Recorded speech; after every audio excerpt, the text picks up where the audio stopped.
誰だわ。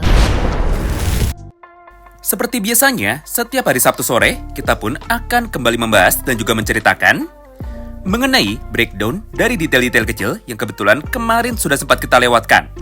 Sekaligus sedikit preview cerita singkat untuk chapter 309-nya. Di mana secara garis besar, ada beberapa topik pembahasan menarik yang sebenarnya sudah sempat kami bahas dari kemarin pada channel Bahasa Inggris kami.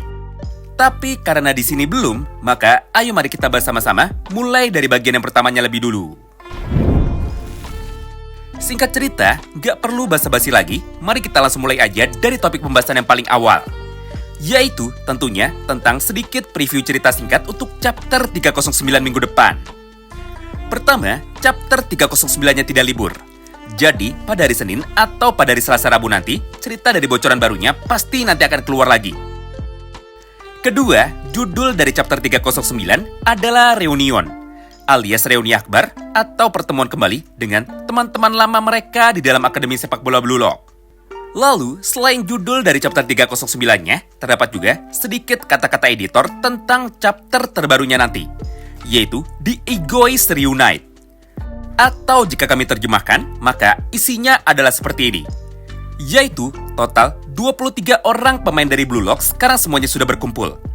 Lalu, ini adalah waktunya bagi mereka untuk dapat memulai training camp-nya atau program latihan spesial mereka demi dapat menjadi juara dari Piala Dunia U20.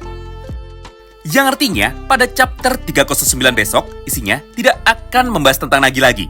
Tapi kemungkinan besar akan terjadi time skip selama 2 minggu penuh. Gampangnya begini cuy, ingat kan, para pemain Blue Lock sekarang sudah diberi waktu liburan selama 2 minggu penuh demi dapat menemukan ego baru mereka. Ada Bachira yang disuruh main sama anak kecil. Lalu ada Baro yang disuruh latihan sama abang-abangan American football. Kemudian ada juga Ito Shirin yang selama 2 minggu penuh ini cuma disuruh untuk dapat melakukan meditasi saja. Nah, karena waktu 2 minggu mereka sekarang sudah selesai, maka udah jelas mulai dari chapter 309-nya, mereka pun akan berkumpul lagi sebagai sebuah tim dengan ego yang baru. Sayangnya, walaupun time skip adalah sesuatu yang sangat baik, karena bisa mempercepat tempo dari cerita Blue Lock supaya bisa segera masuk menuju ke dalam turnamen Piala Dunia utamanya. Tapi, gara-gara ada time skip selama 2 minggu ini, maka kita pun jadi nggak bisa lihat pemain generasi baru siapa lagi yang nantinya bisa bertemu dengan Isagi ketika Isagi sedang keliling dunia untuk dapat bisa menonton pertandingan sepak bola. Mungkin aja ya, author sengaja melakukan ini, supaya cerita dari para pemain Yugen nantinya bisa dimasukkan menuju ke dalam flashback. Atau minimal cerita dari mereka akan dimasukkan ke dalam mangganya secara langsung ketika mereka sedang bertanding melawan Isagi Oichi. Ya, apapun itu, yang jelas isi dari chapter 309 ini adalah full tentang latihan dari para pemain ketika mereka sudah berkumpul sesuai dengan judul yang tadi sudah kami sampaikan di awal. Nah, selanjutnya mari kita bahas tentang breakdown atau detail-detail kecil yang kebetulan ada di dalam manganya, khususnya pada chapter 308 kemarin. Di mana secara garis besar, ada 3 info menarik yang wajib untuk bisa kita ketahui sama-sama. Yang pertama adalah tentang sebuah program rahasia yang selama ini telah disembunyikan oleh Jinpachi Ego. Mengingat pada panel manga tersebut, Buratsuta pun sempat menjelaskan kepada Nagi dengan cara berkata seperti ini kepadanya. Jinpachi Ego telah melakukan kerjasama dengan Buratsuta, di mana sebagai ganti dari semua fasilitas yang telah diberikan oleh Buratsuta dalam jumlah anggaran yang sama sekali tidak terbatas, maka Buratsuta pun diberikan sebuah kewenangan untuk dapat bisa memiliki proyek rahasianya sendiri. Mengingat jika Jinpachi Ego diperbolehkan melatih dan juga memilih total 23 orang pemain dari dalam Akademi Sepak Bola Blue Lock, maka Buratsuta pun juga memiliki kebebasan untuk dapat melatih total 3 orang pemain berbakat dari seluruh Jepang yang kebetulan telah menjadi pilihannya. Dengan begitu, maka secara tidak langsung, sekarang semuanya sudah bisa menjadi jelas, yaitu total jumlah para pemain yang boleh didaftarkan di dalam turnamen Piala Dunia ini oleh semua negara totalnya adalah 26, bukan cuma 23 saja. Jadi, ketika turnamen Piala Dunianya nanti sudah dimulai, Buratsuta pun akan mengirimkan 3 orang pemain sisanya itu untuk dapat bergabung ke dalam timnas Jepang U20 bersama dengan para pemain dari Jinpachi Ego. Nah, sekarang pertanyaannya, siapa sajakah 3 orang pemain ini yang kemarin sudah dijelaskan oleh Buratsuta kepada kita? Pertama, udah jelas lah ya, dia adalah Ito Shisai. Jadi, walaupun Itoshi Sae tidak mau bermain dari awal atau dari babak penyisian grup, tapi satu spot atau satu tempat dari Sae itu tidak akan dikasih kepada orang lain. Yang artinya, jika tim Jepang bisa lolos ke dalam babak berikutnya, maka Sae pun baru akan bergabung untuk dapat bisa membantu mereka. Lalu pemain yang keduanya, dia adalah Seishiro Nagi. Yah, walaupun belum jelas ya, alias walaupun Nagi kemarin masih menolak, tapi khusus untuk saat ini, mari kita anggap aja Nagi sekarang sudah masuk ke dalam tim dari Buratsuta. Sedangkan pemain yang ketiganya sekarang namanya masih dirahasiakan. Tapi meskipun begitu, Buratsuta telah memberikan petunjuk kepada kita dengan cara berkata seperti ini. Yaitu ciri-ciri orang yang telah direkrut oleh Buratsuta itu sekarang ada 2. Pertama, orang itu pernah masuk ke dalam Blue Lock. Jadi, jika dia sudah pernah masuk, maka dia adalah pemain yang hebat, mengingat Ego sudah pernah memberikan undangan kepadanya. Lalu ciri-ciri yang keduanya, orang itu sudah gugur dari awal. Ditambah, pemain yang ketiga ini, dia memiliki rasa kebencian yang sangatlah luar biasa tinggi kepada Jinpachi Ego dan juga kepada Blue Lock. Gara-gara itulah, dia pun sampai rela melakukan apa saja untuk dapat membalaskan dendamnya kepada Blue Lock. Ditambah, Buratsuta pun juga berkata kepada kita, bahwa pemain yang ketiga ini, dia memiliki prinsip hidup yang jauh berbeda dari Jinpachi Ego dan juga dari para pemain Blue Lock yang lainnya. Gampangnya, jika para pemain Blue Lock semuanya mengandalkan egonya masing-masing untuk dapat bisa mencapai tujuannya. Namun pemain yang satu ini, dia memiliki prinsip bahwa sepak bola adalah permainan 11 orang, bukan permainan 1 orang. Yang artinya, bagi dia, kerjasama adalah segalanya jika ingin bisa mencapai tujuan atau jika ingin menang. Nah, dengan semua ciri-ciri seperti itu, maka udah jelas pilihan pemainnya sekarang menjadi semakin mengerucut. Yaitu, orang yang dimaksud oleh Buratsuta ini, bisa saja dia adalah pemain yang sebenarnya sudah dimunculkan dari episode pertama, tapi dia juga gagal dalam ujian yang pertamanya. Ada yang bisa tebak siapakah dia? Yap, bener banget. Siapa lagi kalau bukan Kira? Karena mau bagaimanapun, Kira adalah pemain jenius. Bahkan, di dalam provinsi dari Isagi, Kira lah yang menjadi MVP, sekaligus dialah yang menjadi pemain bintang. Gampangnya begini, kalau Itoshirin kita andaikan sebagai pemain bintang dari provinsi Jawa Timur, maka di dalam Blue Lock, Kira adalah pemain bintang dari provinsi Jawa Baratnya. Intinya, Itoshirin dan juga Kira, mereka sama-sama kuat. Tapi meskipun begitu, mereka pun memiliki prinsip yang sangat jauh berbeda. Tentu aja ini semua masih belum pasti. Karena faktanya, di dalam manganya sendiri, nama dari Kira memang sama sekali tidak disebut.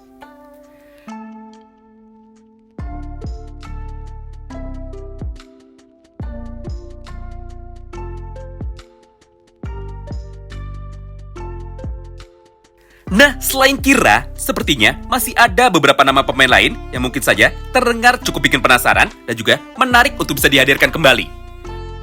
Pertama, dia adalah Messi dari kota Aomori. Di mana menurut kabar yang beredar, Hajime Nishioka atau Messi dari Aomori ini, dia adalah pemain dengan level kekuatan setara dengan Bachira, tapi minusnya dia gampang sekali cedera. Gara-gara itulah, maka di dalam Liga Neo Egois kemarin, Nishioka pun sama sekali tidak dimainkan. Lalu yang kedua, bisa juga dia adalah Kwon. Atau versi komedinya, bisa juga orang yang ketiga ini, dia adalah Igaguri. Karena mau bagaimanapun, wajah dari Igaguri pernah dijadikan cover dari sampul depan manga Blue Lock. Jadi, jika muka dari Igaguri pernah dijadikan cover, maka seharusnya cerita dari Igaguri sekarang sebenarnya masih belum selesai. Nah, gimana menurut kalian? Kira-kira siapakah pemain ketiga yang dimaksud oleh Buratsuta kemarin? Lalu selanjutnya, mari kita masuk ke dalam poin breakdown yang keduanya, yaitu tentang bagaimana nasib dari Nagi. Dan juga, apakah Nagi akan tetap masuk ke dalam project dari Buratsuta atau dia akan memutuskan untuk bisa mencari cara yang lain? Menurut kami, udah jelas jawabannya sekarang cuma ada 2. Pertama yang positifnya dulu, dan juga yang paling masuk akal, yaitu Nagi akan tetap terima dengan 3 syarat dari Buratsuta di atas. Tapi, Nagi tetap tidak setuju dengan tujuan dari Buratsuta, yaitu untuk bisa menghancurkan Blue Lock. Ya, kurang lebih mirip seperti Itoshi Sae, di mana Sae pun memutuskan untuk bisa masuk ke dalam tim dari Buratsuta ini, bukan dengan tujuan untuk dapat bisa menurut dengan semua perkataan dari Buratsuta. Tapi, dia pun sudah menunjukkan kepada kita, bahwa Sae pun ternyata punya egonya sendiri, yaitu dia ingin bisa mengalahkan Bani dan juga mengalahkan tim Spanyol. Jadi, supaya egonya itu bisa tercapai, maka saya pun tidak masalah dengan 3 syarat awal dari Burat Suta di atas. Yang artinya, selama saya bisa menjadikan Blue Lock sebagai batu loncatan atau sebagai bidaknya untuk dapat mengalahkan Bani, maka saya pun sama sekali tidak masalah. Hal dan juga pemikiran seperti itu bisa terjadi juga kepada Nagi. Di mana pada momen ini, walaupun Nagi menolak untuk dapat bisa menghancurkan Blue Lock ataupun menghancurkan Jinpachi Ego, tapi pada akhirnya dia tetap akan bergabung ke dalam project 3 dari Burat Suta. Karena pada dasarnya, Nagi memiliki ego, yaitu untuk dapat bermain bersama dengan teman-temannya yang lain. Jadi, entah apapun syarat yang diberikan oleh Burat Suta, Nagi pun seharusnya sama sekali tidak peduli. Intinya, selama dia masih bisa kembali ke dalam tim Jepang, dan juga selama dia tidak dipaksa untuk dapat bisa menghancurkan Blue Lock, maka Nagi pun pasti akan tetap bisa masuk menuju ke dalam tim 3 dari Burat Suta ini. Lalu kemungkinan yang keduanya adalah jawaban yang paling gampang sekali, yaitu Nagi tidak akan masuk ke dalam tim Jepang dengan menggunakan bantuan dari Burat Suta. Tapi dia akan memilih untuk bisa mencari cara lain, entah cara apapun itu. Ya, walaupun untuk sekarang, plot untuk bisa mencari cara lain sebenarnya sudah terlambat. Karena faktanya, jumlah total pemainnya sekarang sudah dijelaskan kepada kita, yaitu hanya ada 26 orang pemain saja. Di satu sisi, Jinpachi Ego tidak pernah memiliki rencana untuk dapat mengganti 23 orang pemain yang sudah terpilih. Sedangkan di sisi lainnya, Burat Suta pun juga tidak akan pernah memberikan satu slot kosong itu untuk diambil cuma-cuma dengan menggunakan cara yang lain. Yang artinya, untuk saat ini, satu-satunya cara bagi Nagi untuk bisa kembali memang hanya dengan menggunakan bantuan dari Burat Suta saja. Kemudian breakdown yang ketiganya, sekaligus breakdown yang terakhir, adalah tentang pembagian grup dari turnamen Piala Dunia U20. Karena kebetulan banyak sekali pertanyaan yang muncul di dalam kolom komentar kami tentang pembagian grup ini. Supaya tidak bingung lagi, maka gampangnya adalah seperti ini. Turnamen Piala Dunia U20 ini diikuti oleh 64 negara peserta. Dan dari ke-64 negara itu, mereka semua pun dibagi ke dalam 16 grup yang berbeda. Di mana di dalam satu grup tersebut terdiri dari 4 negara yang harus bersaing untuk bisa lolos ke dalam babak yang selanjutnya. Nah, yang kemarin baru dibacakan itu hanyalah grup A-nya saja. Isinya adalah Jepang, Nigeria, Inggris, dan juga Spanyol. Dengan begitu, bukan berarti hanya mereka berempat sajalah yang akan bertanding di dalam turnamen Piala Dunia. Tapi masih ada 60 negara lainnya lagi dari 15 grup lainnya juga. Mulai dari grup B, grup C, grup D, bahkan sampai dengan grup K. Aturannya begini cuy, para negara dari tiap grup akan bertanding sebanyak 1 kali saja. Jadi, jika kita ambil contoh dari grup A, maka penjelasannya adalah sebagai berikut. Pertandingan pertama, Jepang melawan Prancis. Pertandingan kedua, Jepang melawan Nigeria. Dan pertandingan yang ketiganya, Jepang melawan negara Inggris. Urutannya nggak tentu begitu, tapi itu cuma contoh doang. Nah, dari ketiga pertandingan itu, Jepang wajib menang sebanyak 1 kali dan juga minimal seri 1 kali jika ingin punya peluang untuk bisa lolos. Atau amannya, Jepang harus menang 2 kali lalu kalah 1 kali. Dengan skenario seperti itu, poin dari Jepang akan cukup untuk dapat bisa membawa negara mereka menuju ke dalam babak yang selanjutnya. Supaya lebih gampang, kalian lihat sendiri aja gambar yang ada di dalam video ini. Intinya, setelah lolos dari babak grup, maka mereka akan masuk menuju ke dalam knockout stage atau babak penyisihan.